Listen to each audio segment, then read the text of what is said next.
नमस्कार, आप देख रहे हैं द राइट न्यूज और मैं हूं रोहित भट्ट। हमारे साथ बातचीत करने के लिए बेला जी हैं, सरोजनी जी हैं और रितु जी हैं।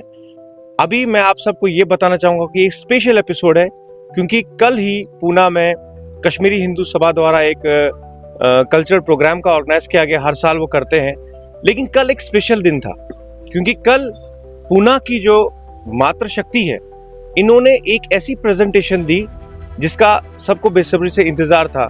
लेकिन बीइंग ए प्रोफेशनल मैं ये कहूँगा कि इनकी जो प्रेजेंटेशन थी बहुत ही सराहनीय थी और बहुत ही कम समय में इन्होंने उसे प्रेजेंट किया। क्या चैलेंजेस रहे हैं, जरूर इससे बात करेंगे। हमारे साथ रितु जी भी हैं। रितु जी, आपका स्वागत है द राइट न्यूज में। नमस्कार, थैंक यू सो मच। हम जानना चाहेंगे कि बहुत टाइम से आप इसमें प्रिपरेशन कर रहे हैं, ओवरऑल कितना चैलेंजिंग रहा? ये बहुत ही ब्यूटीफुल मोमेंट्स रहे हैं हमारे लिए। इनिशियली हमने सोचा था शायद इसको थोड़ा डिफ़िकल्ट हो जाएगा, बिकॉज़ ऑलमोस्ट कश्मीरी लेडीज़ यहाँ पे वर्किंग रही है, तो वर्किंग कल्चर में अपना टाइम निकालना एक थोड़ा सा चैलेंजिंग रहता है, स्पेशली हमारी जो नई जनरेशन है। तो फर्स्ट ऑफ ऑल हमने ये न्यूज़ फैला दी दैट हम लोग एक रफू ऑर्गेनाइज कर रहे हैं कल्चरल अपना कश्मीरी हिंदू का। तो उसमें जो पार्टिसिपेट करना चाहते हैं तो वो अपना नाम दे दे। तो काफ़ी लेडीज़ ने अपना नाम दिया, जिसमें से 13, 14, 15 लेडीज़ ने पूरा फाइनलाइज होके नाम दिया अपना।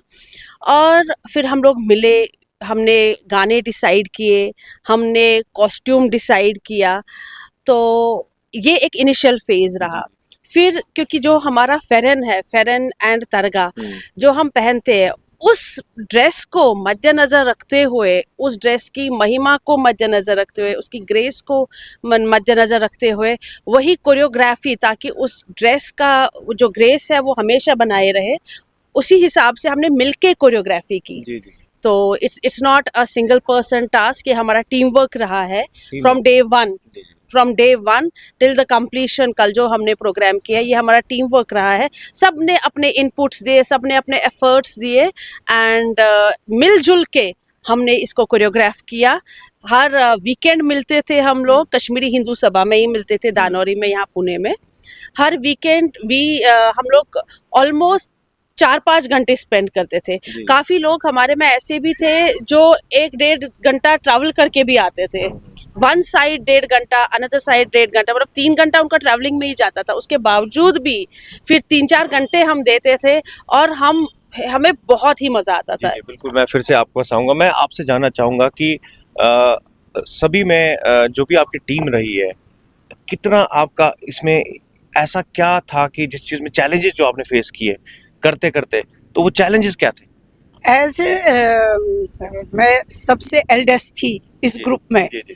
तो चैलेंजेस बहुत ज़्यादा ये नहीं थी, लेकिन हाँ, वो ऑर्गेनाइज करना, सबको इकट्ठा करना, वो चले। क्योंकि पहले ऐसा हुआ कि हमारे बहुत सारे मेंबर्स आ गए, लेकिन फिर जब उनको पता चला कि हमें इतनी बार मिलना है, हमें प्रैक्टिस करनी है, हमें ये करना है, तो बहुत सारी सर्विस करती है लेडीज़, तो फिर उनका वो नहीं, किसी के बच्चे छोटे थे या कुछ घर में बहुत सारी ये रहती है, तो कमिटमेंट्स रहते हैं, तो उसमें फिर कुछ लेडीज़ ने विड्रॉ किया।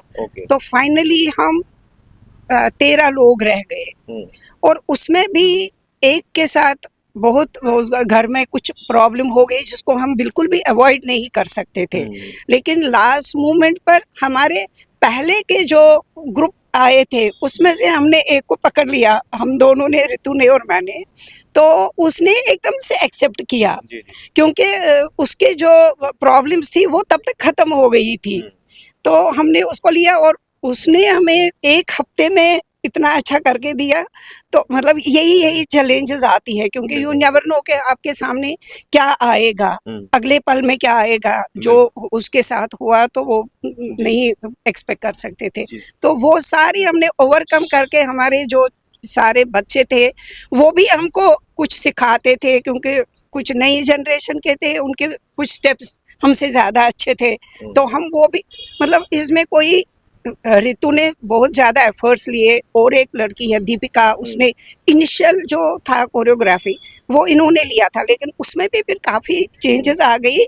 जब बच्चे आए उन्होंने उसमें चेंजेस कर दिए, तो बहुत ही अच्छा, बहुत ही ब्यूटीफुल मोमेंट्स थे वो हमारे लिए। हम कभी भी जिंदगी में वो भूल नहीं सकते जी। कभी भी। मैं आपसे जानना चाहूँगा कि क्या आप पहले, इससे पहले कभी आपने ऐसा परफॉर्मेंस दिया था स्टेज पे अपने कॉलेज डेज में, या उससे पहले कि आप फर्स्ट टाइम लाइफ में ये कर रहे थे? ये मेरा आफ्टर कॉलेज, ये मेरा पहला था। अच्छा। मैं ऐसे डांस वगैरह कुछ नहीं करती हूँ, आई एम नॉन डांसर। तो मगर ये सब मिलके जो हमने स्टेप्स किए, हमको पता था कि हमको फेयर एंड पहनना है, तो कोई ये नहीं है डिफिकल्ट। तो हैंड मूवमेंट्स है, फेस एक्सप्रेशन है, तो वी कैन डू इट। तो फिर जब इन सब से मिले तो इनके साथ इतना अच्छा लगा कि हमने क्या बोलते हैं, खेलते खेलते ये स्टेप्स किए, और सबने एक दूसरे को बताया कि कहाँ ठीक है कहाँ गलत है। तो बहुत अच्छा रहा ये, as I am a non dancer. तो मगर गुड एक्सपीरियंस, सबके साथ हम मिलजुले, नए नए लोगों से मिले, नई जनरेशन से मिले, तो बहुत ही अच्छा लगा। बेस्ट पार्ट मैं अपने दर्शकों को ये बताना चाहूँगा कि अगर हमारी कश्मीरी पंडित समाज जो है वो हर जगह पे वो अपने रिचुअल्स को मनाते हैं। रितु जी, मैं आपसे जानना चाहूँगा कि जो रिचुअल्स हैं, जो बात करते हैं हम लोग, हमारे बहुत सारे ऐसे रिचुअल्स होते हैं जिसमें हमें मालून जाना होता है, मालून आप नहीं जा पाते हैं, क्या वैसी चीज़ें यहाँ पे मनाई जाती हैं? बहुत ही ब्यूटीफुल एंड अनएक्सपेक्टेड एक्सपीरियंस रहा है हम 13-14 गर्ल्स का। गर्ल ही बोल रही हूँ तो है ना। तो एक्चुअली हम हर वीकेंड मिलते थे, तो हर बार कभी बिरयानी, कभी कुछ वो सब चीज़ें लेके आते थे और खाते थे, बड़ा मज़ा आता था। तो लास्ट जब हमारा 7th ऑफ फरवरी को हमारा प्रैक्टिस था, तो बेला दीदी एक दिन पहले जम्मू गई थी और एक दिन में वो जम्मू से आई थी। तो हमारा प्रैक्टिस वगैरह हो गया, हम लोग वो फेरन तरगा का देख रहे थे कि भाई सब ठीक हो रहा है नहीं हो रहा है। एंड उन्होंने बोला अच्छा अब सब एक साथ बैठो, मैं कुछ देना चाहती हूँ सबको। तो हम लोग सब एक्साइटेड हो गए, हालांकि हमें it was very much unexpected. तो इन्होंने निकाला एक एक पैकेट जिसमें रखी थी 2-2 बगैर खानी, अच्छा। नमक का छोटा पैकेट और उसके साथ 11 रुपया, और सबको बोला क्योंकि शिवरात्रि आ रही है, आप सबका मालून बहुत दूर है, राइट। तो आप अपने मालून नहीं जा पाओगे, मैं आपकी बड़ी हूँ, मैं आपकी बड़ी बहन, माँ, आप जो भी कंसिडर करना चाहते हैं कर लीजिए, आप एक एक करके ये ले लीजिए। और द वे जिस तरीके से वो दे रहे थे, बुला रही थी, हक दे रही थी, म्यूट दे रही थी, और सच दीवान से अतगत it was so emotional. I mean बहुत सारे जो हमारे यंग गर्ल्स हैं उन्होंने रोया भी कि हमने जब से शादी हुई है, हमारे पेरेंट्स जम्मू में रह रहे, दिल्ली में रह रहे, हम जा नहीं पाते हैं स्पेशली इस मोमेंट पे। तो उन्होंने रोया बिकॉज ये खुशी के आंसू थे, उन्होंने वो बहुत इमोशनल हो गए। तो ये बहुत ही स्पेशल मोमेंट था। उसके बाद सरोज दीदी ने शीर चाय, वो भवन के पास ही रहती है, घर से शीर चाय और फिरनी लाई। Oh so I mean it was a beautiful moment. बहुत ही मैं वर्ड्स में एक्सप्रेस नहीं कर सकती वो जो मोमेंट था। एक साइड से अतगत, एक साइड से शीर चाय, और जो लव दे रहे थे दोनों, सरोजनी दीदी और बेला दीदी, उसका कोई मुकाबला नहीं है। एक माँ ही ऐसा लव दे सकती है, वो इन दोनों ने हमें वहाँ पे दे दिया। सो मैं थैंक यू नहीं बोलूँगी क्योंकि थैंक यू बोल के बहुत ही फॉर्मल हो जाएगा। डेफिनेटली बहुत ही स्पेशल मोमेंट थे। तो ऐसे मोमेंट्स बहुत ही क्रिएट हो गए and this was the special. Right.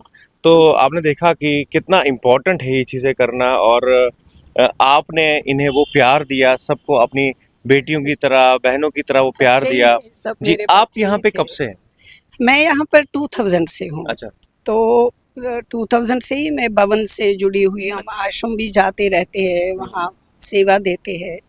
मतलब कहीं ना कहीं तो जुड़े हुए ही रहते हैं, अपने समाज से तो जुड़े ही हैं हम, कभी जमा समाज से मिस करते हैं आप वो पल जो हैं, वो सब वो तो देखो, जब तक आपकी शादी हुई हो, आप कभी कश्मीर से बाहर नहीं निकलते हो, तो एकदम से फिर शादी के बाद आप निकले और सब वो माइग्रेंसी हो गई। तो जो पूरा जीवन आपने वहाँ जिया है, मैं कभी अभी भी सपने देखती हूँ ना, मैं कभी भी सपना कश्मीर के बिना नहीं देखती हूँ। हाँ। वहाँ की गली होगी, वहाँ का कॉलेज होगा, वहाँ का कुछ न कुछ मकान का कुछ होगा, तो वो तो हमसे हमारे मन से कभी निकल नहीं जाएगा। लेकिन अब ये है सबसे बड़ी बात कि हम जहाँ हैं वहां पर अपना हमको छोड़ना नहीं है, हमको क्रिएट करना है। मेरा बेटा लंदन में है, लेकिन कभी भी मैं उसे हिंदी में बात नहीं करती हूँ, न वो मुझसे बात करेगा हिंदी में, वो कश्मीरी में ही बोलेगा मेरे साथ। सबसे पहले तो हमको अपनी वो जबान छोड़नी नहीं है, उसके बाद फिर कल्चर उसी के साथ, बाकी चीजें हमारी उसी के साथ जुड़ी हुई है। पहले तो जबान ही आती है, पैदा होते हैं तो हमें वो प्रिजर्व करना, उसको पकड़ के रखना है। तो वो चीजें हम यहाँ पर हमें जरूरी क्रिएट करनी है। मैं आपसे जानना चाहूंगा, क्या अगर आपको मौका मिला फिर से कश्मीर जाने का, वापस जाने का, आप जाएंगे? ऑफ कोर्स, क्यों नहीं जाएंगे। अभी तो कुछ तो बोल रहे थे कि वहाँ हम यू पे 3000 रुपीज तो रजिस्ट्रेशन होगी, फ्लैट्स बनेंगे। अगर वैसा होता तो डेफिनेटली हम जाएंगे, और क्यों नहीं जाएंगे। अपना मातृभूमि है तो हमको जाना ही है, हमारी माताएं हैं वहाँ पर। यष्टि देवी सरिषुतति, तो ये will love to go there. तो आप सबने देखा ही होगा कि किस तरह इन्हें अभी भी अपने उस मातृभूमि से प्यार है और वापस जाना चाहते हैं, लेकिन उसके साथ साथ पूना में रह के कैसे अपने रिचुअल्स को भी बरकरार रखा है। हम इनकी बहुत सराहना करते हैं, उम्मीद करते हैं इसे कंटिन्यू करें। आगे मिलेंगे आपसे एक नई शख्सियत के साथ बहुत जल्द। देखते रहिए the right news. Video journalist Kamakshi Dogra के साथ। नमस्कार।